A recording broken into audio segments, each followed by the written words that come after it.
ધનતેરસે કરવાના 9 ખાસ શુભ કામ. ચાલો તો જાણીએ.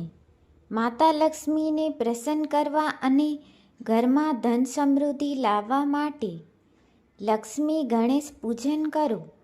સાંજે શુભ મુહૂર્તે દીવો પ્રગટાવી લક્ષ્મીજી અને ગણેશજીની પૂજા કરો. ચાંદીના સિક્કા કે લક્ષ્મીજીની પ્રતિમા સામે કમળનું ફૂલ, ચોખા અને ખાંડ અર્પણ કરો. ઓમ શ્રી હીમ ક્લીમ લક્ષ્માય નમઃ મંત્ર 108 વાર જપવો. નવા સિક્કા કે ધાતુની વસ્તુ ખરીદો. ધનતેરસના દિવસે સોનું, ચાંદી કે પિત્તળની વસ્તુ ખરીદવી શુભ છે. એ વસ્તુ લક્ષ્મીજીની પૂજામાં રાખી પછી ઉપયોગ કરો. ઘરની સફાઈ અને સુશોભન કરો. ધનતેરસ પહેલાં અને એ દિવસે ઘર સાફ કરી તેને સજાવો. તોરણ, રંગોળી અને દિયા લગાવો. લક્ષ્મીજી સ્વચ્છ અને પ્રકાશિત ઘરમાં જ પ્રવેશ કરે છે. મુખ્ય દરવાજે સાત્વિક અને ઓમ લખી લાલ રંગથી ઓમ અને સાત્વિક ચિહ્ન બનાવો. એથી ઘર પર સકારાત્મક ઉર્જા અને લક્ષ્મીજીનો વાસ રહે છે. 13 દિયા પ્રગટાવો. ધનતેરસની રાત્રે 13 દિયા પ્રગટાવો. એક દીવો મુખ્ય દરવાજા પાસે, એક રસોડા અને બાકીના ઘરના ખૂણામાં રાખો. એથી દુર્ભાગ્ય અને નકારાત્મક શક્તિઓ દૂર થાય છે. ધાન અથવા મૂંગ ખરીદો. ધાન, ચોખા અથવા મૂંગ ખરીદીને ઘરના મંદિરમાં રાખો. એ અન્ન લક્ષ્મીનું પ્રતીક છે અને ઘરમાં કદી અન્નની અછત નથી રહેતી. તુલસી અને કમળના પાનથી પૂજા કરો. લક્ષ્મી પૂજન વખતે કમળનું ફૂલ અને તુલસી પાન જરૂર રાખો. આ બંને દેવી લક્ષ્મીજીને અત્યંત પ્રિય છે. દાન અને સેવા કરો. ધનતેરસના દિવસે ગરીબોને દાન, કપડાં કે ખોરાક આપવો ખૂબ શુભ મનાય છે. લક્ષ્મીજી એ ઘરમાં પ્રસન્ન થાય છે જ્યાં દયા અને સહાનુભૂતિ હોય. યમદીપ પ્રગટાવો. રાત્રે એક દીવો દક્ષિણ દિશામાં ઘરના બહાર પ્રગટાવો. એ દીવો યમદેવને અર્પણ કરવાનો હોય છે, મૃત્યુ અને દુઃખથી રક્ષણ માટે. વિશેષ ટીપ: ધનતેરસની રાત્રે ઘરમાં પ્રકાશ જળતો રાખો અને શ્રી સૂક્તમ પાઠ કરો. લક્ષ્મીજીની કૃપા અવિરત રહે છે. ઘરના દરેક ખૂણામાં દીવો પ્રગટાવો. ધનતેરસે સાંજે દરેક ખૂણે દીવો પ્રગટાવવો શુભ છે. ખાસ કરીને રસોડું, બાથરૂમની બહાર અને તુલસી પાસે. એથી અંધકાર અને નકારાત્મકતા દૂર થાય છે. લક્ષ્મીજીના પગલાં ઘરમાં દોરો. ચોખાના લોટથી બનેલા લાલ રંગમાં મા લક્ષ્મીના પગલાં મુખ્ય દરવાજેથી અંદર તરફ દોરો. માન્યતા છે કે મા સ્વયં ઘરમાં પ્રવેશ કરે છે. લક્ષ્મીજીના ચાંદીના સિક્કા પાણીમાં ધોઈ પૂજા કરો. ધનતેરસે નવા સિક્કા ખરીદો. તેમને દૂધ અને ગંગાજળથી ધોઈ પૂજામાં રાખો અને પછી તિજોરીમાં રાખો. ધન વૃદ્ધિ થાય છે. ઓમ શ્રી હીમ ક્લીમ મહાલક્ષ્માય નમઃ જપ. સાંજે આ મંત્રનો 108 વાર જપ કરવાથી ઘરમાં સુખ સમૃદ્ધિ વધે છે. ઘરના બધા સભ્યો સાથે મળીને કરો તો વધુ અસરકારક. ઘરમાં અન્નનું દાન કરો. કોઈને અન્ન, તુપ, દાળ અથવા ખાંડ આપો. આ દિવસે અન્નદાનને લક્ષ્મીજીના આશીર્વાદનું પ્રતીક માનવામાં આવે છે. કમળનું ફૂલ લક્ષ્મીજીને અર્પણ કરો. ધનતેરસના દિવસે કમળ ફૂલ લક્ષ્મીજીને ખૂબ પ્રિય છે.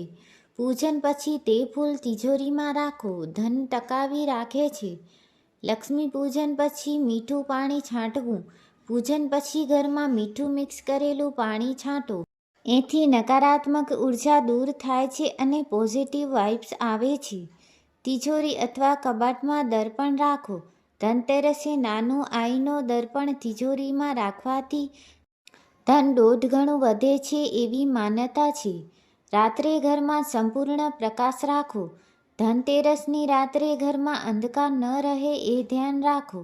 પ્રકાશમાં લક્ષ્મીનું પ્રતીક છે. અંધકાર નકારાત્મકતા લાવે છે. સાંજે લક્ષ્મીજીની આરતી કરો. પૂજન પછી પરિવાર સાથે મળીને ઓમ જય લક્ષ્મી માતા આરતી કરો. સુખ, શાંતિ અને ધનવૃદ્ધિ માટે આ સૌથી સરળ અને શક્તિશાળી ઉપાય છે.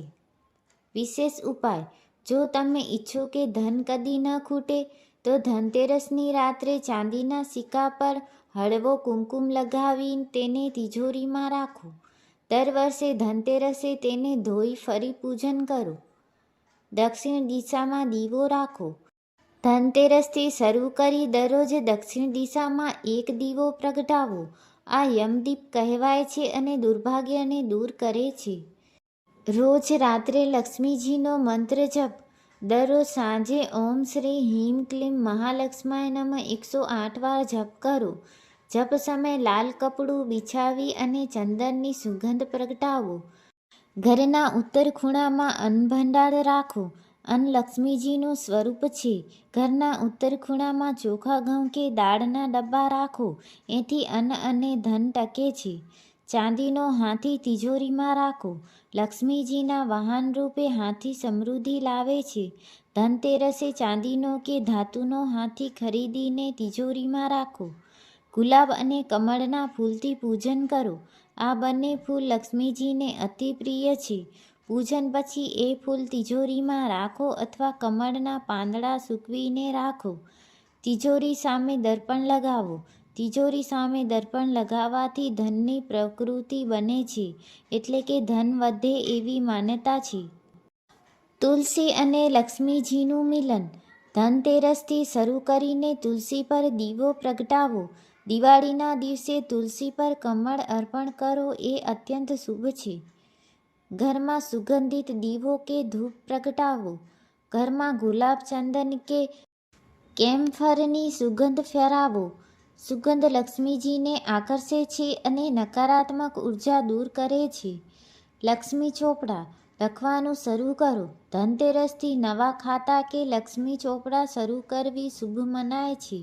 શ્રી ગણેશાય નમઃ અને શ્રી લક્ષ્માય નમઃ લખીને શરૂઆત કરો. ગુરુવારે ઉપવાસ કે પૂજન કરો. ધનતેરસ પછી આવતા ગુરુવારે પીળા ફૂલ અને પીળી દાળથી પૂજન કરો. ગુરુવાર લક્ષ્મી અને વિષ્ણુજીને અતિ પ્રિય છે.